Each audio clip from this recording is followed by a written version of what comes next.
Welcome back to the Pursuit of Accuracy. I'm Josh. We're out here today to talk about why I think most novice to intermediate shooters are struggling with shooting groups and overall achieving precision out of their platform. The good news is you don't have to spend a lot of money to correct this because it's both an equipment and a training problem and something that's pretty commonly overlooked, especially like I said by novice shooters. I know I had this very problem for the first year when I started shooting, struggling to shoot good groups, and I didn't realize why. And like I said, it's so common, it's so overlooked. The great news is we can correct the training part for absolutely free, and the equipment part can be worked around for pennies on the dollar. So let's get into it. All right, so what we're talking about today is parallax error. Now this knob right here on the side of the rifle. It has markings on it. If your scope has an adjustable parallax, it'll have markings too. Usually it'll start somewhere around 25 to 30 yards and go to infinity. And most people think of this as a focus kind of knob. So this is what brings the image into focus. But really that's a byproduct of what this is doing. What it's actually doing is putting your reticle and the image you see through your scope on the same plane. And to simplify that, think about having two pieces of paper and we poke a hole straight through both of them. If you put those two pieces together and you hold them up, no matter which way you look through it, you see the hole, the same hole. You're looking around, it doesn't shift. Now separate those pieces of paper by an inch or two, and now when you look through, all of a sudden you can't see through both holes unless you're exactly lined up. And that's exactly what's happening with your parallax. The more off it is, the more error you get as you look around, and it will only be true at one exact spot. Now we could talk about this all day, but let's get behind the gun and we're gonna shoot a little bit, and I'm gonna shoot with bad parallax and with good parallax. And with this camera here, because it's fixed all the time, through this camera, you are never going to see bad parallax because the camera doesn't move. It would be the same as putting your head in the exact same position every time, which will work regardless of parallax. So what you're going to see is me aiming probably off the center of the target, but what I'm seeing through my eyeball is me aiming at the dead center of the target every single time, and I'm throwing up some B-roll to show you that kind of error. So just know you're going to see me aim off. What you're going to see is me aiming off and probably hitting where I'm aiming, but to my eye it's going to look like I am dead center of the bullseye every single time. And that's the problem. If your parallax is not right, or you don't have your rifle set up well enough to get away with having bad parallax, then you're going to see this. You're going to be looking like you're shooting dead center, and that bullet's not going to hit there, and you're not going to know why otherwise. So let's do some shooting, and again, that B-roll hopefully explain that, but we'll talk a little bit more about it behind the gun. All right, so we're going to fire up the Tacticam. Again, it always sees correct, like it's not your head. And the problem is what we're talking about here, let me record this, is if I get behind the gun the same exact way every time, then there is no issue at all, right? So here, I think I am aimed at the center of the target. It should be what you guys are seeing because the parallax is correct. If I come off the gun, if I move my head off a little bit, even out of position, I should be able to bring that up to the center, and that should still be correct. So when you have the parallax correct, then it really doesn't matter where your head position is on a rifle. You can get away with some inconsistency because it's going to be true no matter what. Now, let me take this a little out of focus probably for you guys. But now let me put my head up above it, and I'm gonna go to the center. All right, to me that is center. Now if I go away and let me put my head deep into the rifle stock, that is center. Now let me go off to the left a little bit. That is center. Let me go off to the right. That is center. And probably what you guys are seeing is this not being center when I say it is. But the easy way to do this, if you have an adjustable parallax, is to set your gun still and adjust that parallax knob while you move your head behind the scope. And when you get to perfect parallax, that reticle stops moving. So right now it is pretty good. Give it a little tweak. Right now it is not moving. So let's shoot a group. This is with good parallax adjustment. And now keep in mind, there are guns out there that don't have parallax adjustments. They are fixed parallax scopes. And usually for rimfire, that's 50 yards, center fire, 100 yards. So that'd be great if you're shooting rimfire and your parallax is fixed at 50, but what if your target's at 60? Now consistency becomes very, very, very important. And we're gonna show that. First, we're gonna shoot good parallax right now. Then we're gonna offset the parallax. I'm gonna purposely float my head around a little bit like a newer shooter would who's maybe struggling to get comfortable, struggling to get their head in the right position. We're gonna see what that does on target. And then I'm gonna shoot really bad parallax. I'm gonna set up my gun with my adjustable cheek riser to the right height, and I'm gonna shoot with bad parallax and hopefully still shoot a really good group because I'm consistent on the gun. But anyway, right now we have basically my cheek weld not set up right, and I've been sitting there with this round in the chamber for a while, so don't expect much out of this first one. Okay, that's pretty good. Let's see, I'm gonna float my head a little bit. Float my head the other way a little bit. Float my head up at an extreme angle. I think I pulled that second one. And go to the right. This is with good parallax.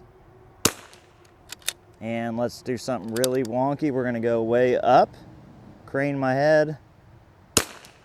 Yeah, so we had one, I think I just jerked, I was kind of moving the bag around a little bit, but you can see the rest of them fell right into basically one hole.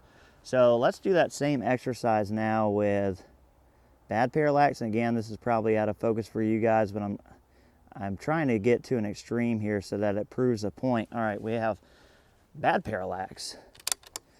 All right, let's first go what I feel like should be good, proper rifle position.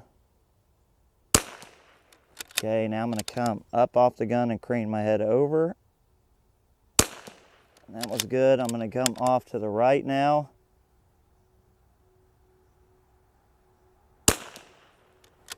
Oh boy, it's like I can't miss. All right, come down low.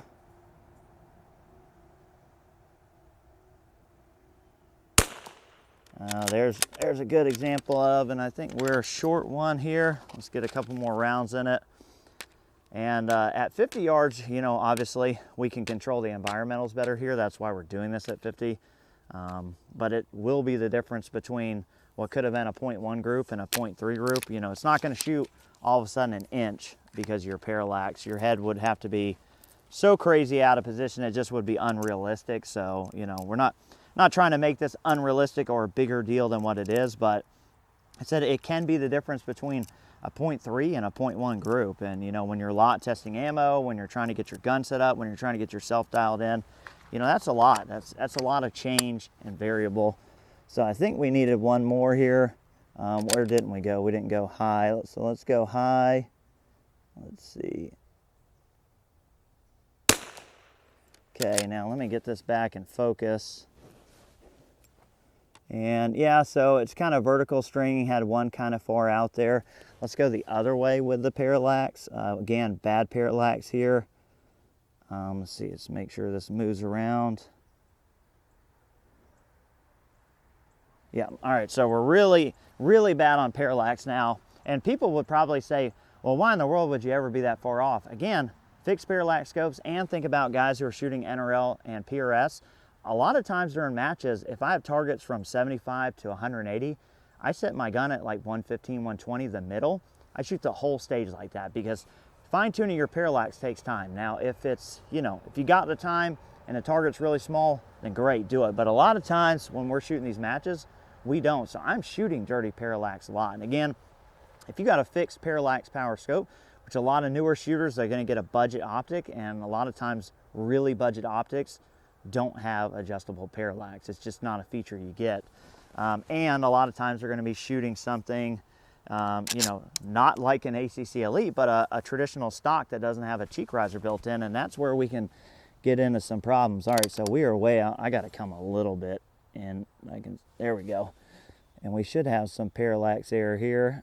Yeah, oh yeah. All right, so we're going to shoot. We're going to go, I'm going to be off left of the scope, out of head position. Okay, I'm going to go off right. Let's see. I'm going to go up.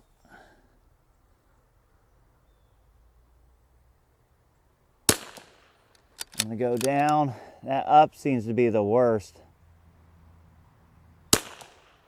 And I'm going to go again. Let me just crane my head in like I'm just not even in the realm of a good position. See what we can get. All right, so we're going to leave our parallax there, which is really, really bad. we agree. Parallax is way out of focus. I'm now gonna set my scope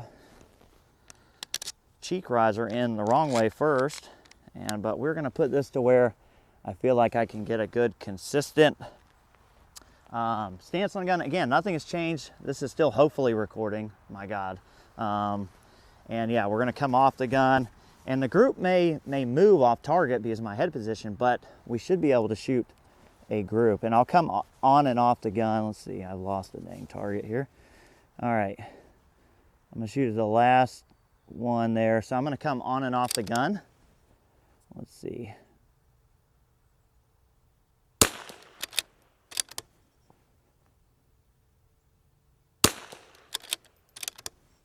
I'm just trying to build that same position, just like I would if I was shooting a match. Consistency is key. Ooh, that was not good. Again, we're one short. And I felt like I was really consistent there, and that was not the gun. And I guess we'll prove that here in a second. Let me add one more in here. We somehow shot 6 at one point. But again, back to, say you have a scope that is fixed parallax, and say you don't have a cheek riser, literally take some cardboard, form it around the buttstock there until you can see basically, like when you put your head down, you come into that scope with no problem every time. Just take you a piece of tape, wrap it around it, and then take some of that athletic tape that you would wrap around like a sprained ankle, and use that and wrap it around it. That'll suck it in real nice and tight, keep it from moving all around, and make it nice and soft. And that's gonna cost you a couple bucks. I mean, a couple pieces of cardboard, a piece of tape, and some athletic wrap, you can make your own cheek riser. And that's for, you know, a more traditional stock kind of deal. All right, let's see here. We had one more. I think we were short on that. So not terrible, but let's get my parallax right. So we're gonna do everything right now. We're gonna get our parallax as good as we can. That's pretty good. And now let's just shoot. Let's shoot at this guy.